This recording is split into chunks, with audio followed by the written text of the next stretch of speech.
ஆபத்து! அசுர இனத்திற்கு ஆபத்து வந்து விட்டது. என்ன நடந்தது? விராதன் கொல்லப்பட்டான்.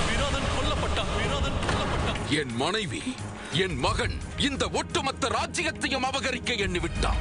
சுக்ரீவன் அங்கதனையும் என்னையும் காக்க வேண்டும் என்று அரசனாக இருந்து தொலைநோக்கு பார்வையுடன் தங்கள் கடமையை நீங்கள் செய்தீர்கள். வானர குலத்திற்காக வாழ்ந்தவர் இப்பொழுது இல்லை. ஏனெனில் வாலி என்பவர் எங்கள் வானர குலத்தின் மரியாதையை உயர்த்தியவர்.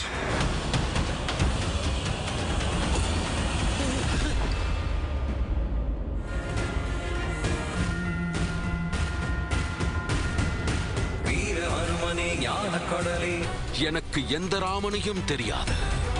எனக்கு சற்றும் தெரியாத ஒருவரை நான் ஏன் பின்பற்றி செல்ல வேண்டும்?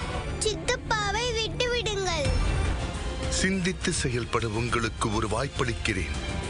தங்களுடைய கோபம் எப்போது விலகுகிறதோ அப்போது பழிவாங்குவதா விடுவதா என்பதை சிந்தித்து செயல்படுங்கள்.